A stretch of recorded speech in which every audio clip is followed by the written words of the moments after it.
నమస్తే, welcome to యూఏటీవీ. ఈ మధ్య జరిగిన కొన్ని రాజకీయ పరిణామాలు ప్రజల్లో కాస్త ఆశ్చర్యానికి గురి చేస్తున్నటువంటి పరిస్థితి మనం చూస్తూ ఉన్నాం. ఏంటంటే బీఎస్పీ పార్టీకి సంబంధించినటువంటి చీఫ్ ఎవరైతే ఆర్ఎస్ ప్రవీణ్ కుమార్ గారు ఉన్నారో ఆ పార్టీకి రిజైన్ చేసి బీఆర్ఎస్ పార్టీకి ఆయన వెళ్ళడం జరిగింది. కేసీఆర్ సమక్షంలో కండువా కప్పుకొని బీఆర్ఎస్ పార్టీలోకి జాయిన్ అవ్వడం జరిగింది. సో అదే పార్టీని నమ్ముకున్నటువంటి మరి కార్యకర్తలు, నాయకులు చాలామంది మరి దీని మీద చాలా అసహనం వ్యక్తం చేయడం కూడా జరిగింది. ఈ మధ్యనే బీఎస్పీ పార్టీ నుంచి కంటెస్ట్ చేసినటువంటి ఎమ్మెల్యే క్యాండిడేట్ సుంకర నరేష్ గారు మనతో పాటు ఉన్నారు. ఆయన సీనియర్ అడ్వకేట్, అదేవిధంగా ఒక సోషలిస్ట్ కూడా. ఆయన అడుగుదాం, ఎందుకంటే మరి ఇటువంటి పరిణామాలు ఎందుకు జరిగినాయి. ఎందుకంటే ఆయన కూడా ఆర్ఎస్ ప్రవీణ్ గారు కూడా ఒక అభ్యుదయ భావాలు ఉన్నటువంటి వ్యక్తి. ఎందుకో బడుగు బలహీన వర్గాల్ని బలోపేతం చేసే దిశగా పార్టీ పరంగా పార్టీ పెట్టి మరి అందరి జీవితాలు వెలుగు నింపాలనుకున్న వ్యక్తి ఈ విధంగా ఎందుకు మారాల్సి వచ్చింది పార్టీ అనేది నరేష్ గారి మాటలు తెలుసుకునే ప్రయత్నం చేద్దాం. సార్ నరేష్ గారు నమస్తే. సార్, చూస్తే ఎవరు ఊహించలేదు. అంటే ఆర్ఎస్ ప్రవీణ్ కుమార్ గారు అంటే ఒక మంచి ఐపీఎస్ అధికారి అయినప్పటికీ కూడా ఒక పార్టీ పెట్టి బీఎస్పీ పార్టీ ద్వారా ఈ తెలంగాణకి అధ్యక్షుడిగా ఉండి కొన్ని స్థానాల్లో ఆయన కూడా పోటీ చేయడం, నిరూపించుకోవడం జరిగింది. సో అఫ్కోర్స్ కొన్ని సీట్లు రాకపోయినప్పటికీ కూడా పార్టీని అయితే మంచిగానే పటిష్టం చేసినటువంటి పరిస్థితి మనం చూసాం. కానీ ఎందుకో ఏంటో తెలీదు, మరి ఆయన ఇటువంటి నిర్ణయం తీసుకుంటాం వెనక ఏమైనా బలమైన కారణాలు ఉన్నాయా ఏంటి, మీరేమనుకుంటున్నారు? ఇప్పుడు ఆర్ఎస్ ప్రవీణ్ కుమార్ గారు పిఆర్ఎస్లో చేరిన తర్వాత సోషల్ మీడియాలో కానీ మెయిన్ స్ట్రీమ్ మీడియాలో కానీ వివిధ వ్యక్తులు కానీ ఒంటికాల మీద ఎగిరిపడుతున్నారు. అన్నన్నాడు ఇన్నన్నాడు ఇప్పుడు చేసింది ఏంటి అని చెప్పి నేను వాళ్ళందరికీ సూటిగా సుత్తి లేకుండా ఒకటే ప్రశ్న అడుగుతున్నాను. ఆర్ఎస్ ప్రవీణ్ కుమార్ గారు రాజ్యాంగం ప్రకారం కానీ ఐపీసీ ప్రకారం కానీ మరే ఇతర సెక్షన్స్ ప్రకారం కానీ ఏమైనా సరే తప్పు చేశారా? First point. ఆయన మొదటి నుంచి కూడా భారత రాజ్యాంగాన్ని కాపాడడానికి, లౌకిక వాదాన్ని నెలకొల్పడానికి మేము ముందుకు వచ్చాము అని చెప్పారు. ఈవెన్ మొన్న బీఆర్ఎస్లో జాయిన్ అయినప్పుడు కూడా ఆయన చెప్పింది ఇదే విషయము. సో ప్రధానంగా లేవనెత్తే అంశం ఏంటి అంటే కనుక అప్పుడు మీరు కేసీఆర్ గారిని తిట్టారు, ప్రతిభవన్ గేట్లు పగలగొడతా అని చెప్పని అన్నారు అని చెప్పి వివిధ రకాలుగా ఆ యొక్క పాత క్లిప్పింగ్స్ని కట్ చేసి ఇప్పుడు కొన్ని పార్టీలు కుట్రపూరిత ధోరణితో కావాలని చెప్పి దాడి చేయడానికి ఇప్పుడు వెలుగులోకి తీసుకురావడం జరిగింది. ఈరోజు మనం చూసుకున్నట్లయితే కనుక ప్రజాస్వామ్యాన్ని నెలకొల్పడం కోసం రాజకీయ పార్టీలు ఆర్టికల్ 19 ప్రకారం, ఆర్టికల్ 14 ప్రకారము రాజకీయ పార్టీలు అనేది అవసరం. ఆ పార్టీల ద్వారానే ప్రజాస్వామ్యాన్ని మనం పరిరక్షించగలం, ప్రభుత్వాలు కూడా ఏర్పడతాయి. బహుజన్ సమాజ్ పార్టీకి సంబంధించి ఇక్కడ మన తెలుగు రాష్ట్రాలకు సంబంధించి 2019లో కూడా పొత్తు అనే అంశం తెర మీదకి వచ్చింది, పెట్టుకున్నారు. జనసేన పార్టీ అధ్యక్షులు పెట్టుకున్నారు, కమ్యూనిస్ట్ పార్టీలు కూడా కలిసి పెట్టుకున్నాయి. అదేవిధంగా ఇప్పుడు పార్లమెంట్ ఎలక్షన్స్లో బీఎస్పీ తరఫున రాష్ట్ర యూనిట్ హెడ్ కింద ఆర్ఎస్పీ ప్రవీణ్ కుమార్ గారు మాయావతి గారితో చెప్పిన తర్వాత మాత్రమే పొత్తు ప్రపోజల్ అనేది బీఆర్ఎస్ పార్టీతో చేయడం జరిగింది. దానికి సంబంధించి కూడా ఢిల్లీ నుంచి రామ్జీ గౌతమ్ గారు ఎంపీ రాజ్యసభ ఆయన కూడా వచ్చి కేసీఆర్తో కూర్చోవడం జరిగింది, చర్చలు జరిగినాయి. దానికి సంబంధించి కూడా మనందరం చూసిన విషయమే. దాని తర్వాత ఆల్ ఆఫ్ సడన్ కవిత గారు అరెస్ట్ జరగడం జరిగింది.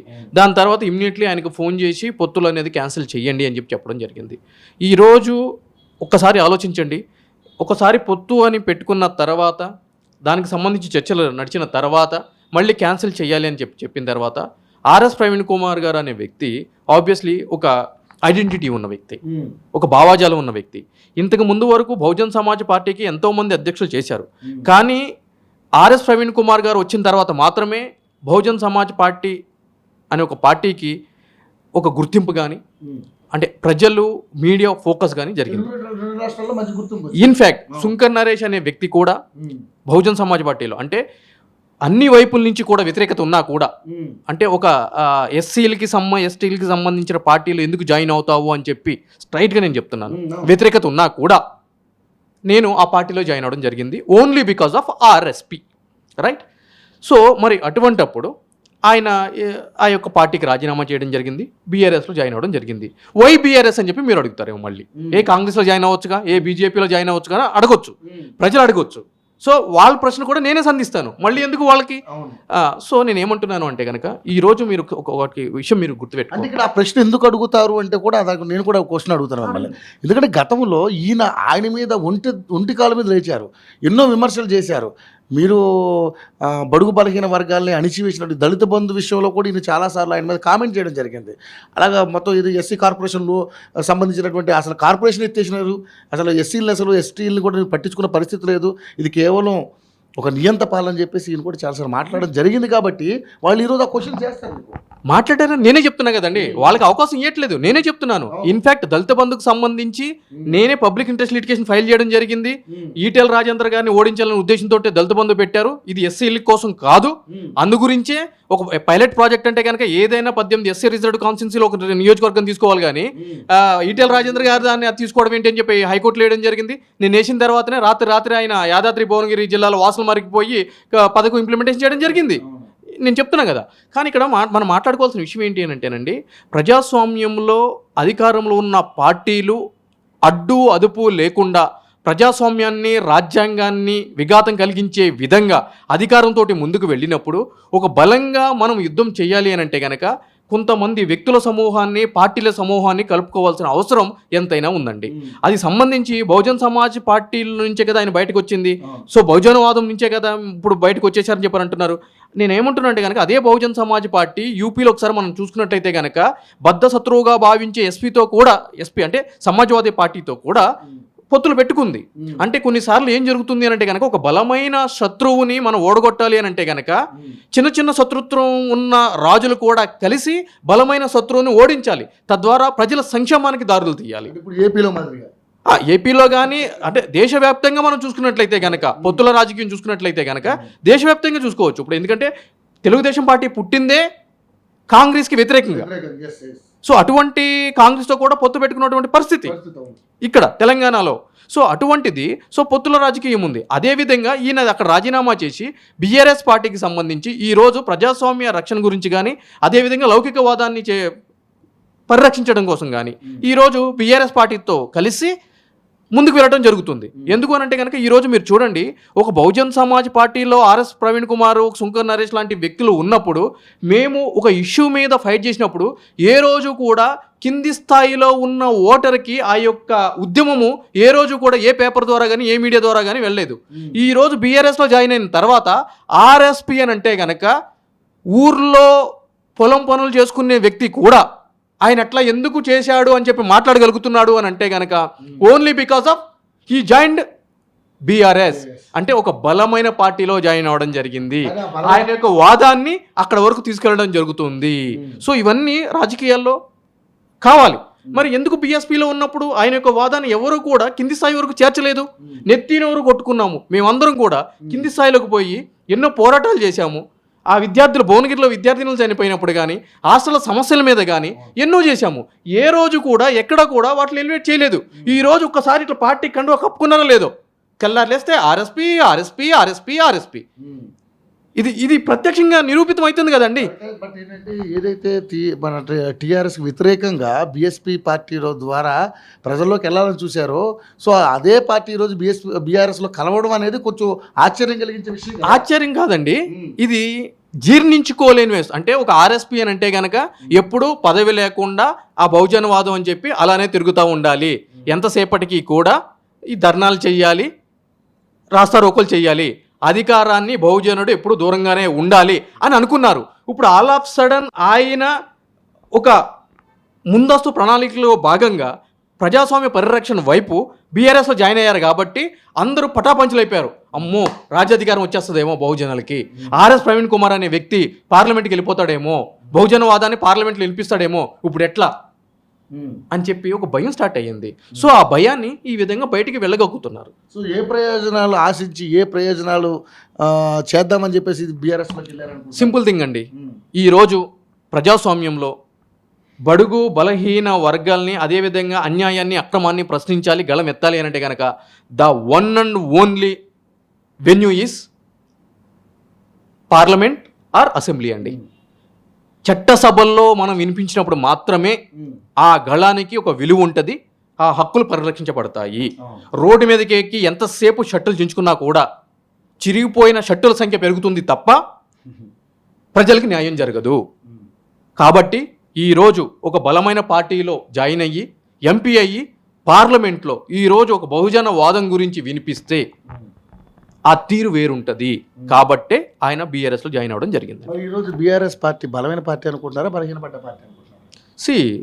ఏ పార్టీ బలహీనమైన పార్టీ ఉండదు, ఏ పార్టీ బలమైన పార్టీ ఉండదు.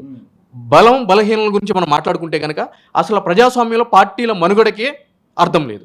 సో బలమైన పార్టీనే ఎందుకు బలహీన అంటే అధికారం పోయిన ప్రతి ఒక్క పార్టీ బలహీనమైన పార్టీ అయితే కనుక కాంగ్రెస్ పార్టీ బలహీనమైన పార్టీ అయిపోతుంది, కమ్యూనిస్ట్ పార్టీ బలహీనమైన పార్టీ అయిపోతుంది. పశ్చిమ బెంగాల్ తీసుకోండి, 2 దశాబ్దాలకు పైగా అవిరామంగా కమ్యూనిస్ట్ పార్టీలు అక్కడ పాలించారు. ఈరోజు టీఎంసీ వచ్చింది, అంత మాత్రాన అది బలహీనమైన పార్టీ అయిపోతుందా? ఈరోజు పంజాబ్ తీసుకోండి, కాంగ్రెస్ పార్టీ పాలించింది, ఆ పెళ్ళి అక్కడ అధికారాన్ని చేపట్టింది, అంత మాత్రాన కాంగ్రెస్ పార్టీ బలహీనమైన పార్టీ అయిందా? మరి బలహీనమైన పార్టీ అయితే కనుక మరి ఇక్కడ అధికారంలోకి వచ్చి ఇక్కడ కూడా బలహీనమైన పార్టీ అన్నారు, మరి అధికారంలోకి రాలేదు. సో ఆబ్వియస్లీ ఏమవుతుందంటే కనుక ప్రజలు మార్పు కోరుకుంటూ ఉంటారు. సో ఈ రక్తం పోయి ఆ రక్తము, ఈ నీళ్ళు పోయి ఆ నీళ్ళు వచ్చినప్పుడు మళ్ళీ పాత వైపు చూస్తూ ఉంటారు. ఒకసారి కొత్త ప్రభుత్వానికి అవకాశం ఇచ్చారు, వాళ్ళకి 5 సంవత్సరాలు 10 సంవత్సరాలు అవకాశాన్ని ఇస్తారు. ఇచ్చిన తర్వాత బోర్ కొడుతుంది, వాళ్ళ యొక్క పరిపాలన విధానం మీద ప్రజలకి విరక్తి చెందుతారు. ఆబ్వియస్లీ మళ్ళీ కొత్త పార్టీకి అవకాశం ఇస్తూ ఉంటారు. సో ఇవన్నీ ప్రజాస్వామ్యంలో కామన్. కానీ బీఎస్పీ పార్టీలో సాధించలేని విజయాల్ని ఈరోజు బీఆర్ఎస్ పార్టీలో సాధిస్తారని నమ్మకం ఉందా?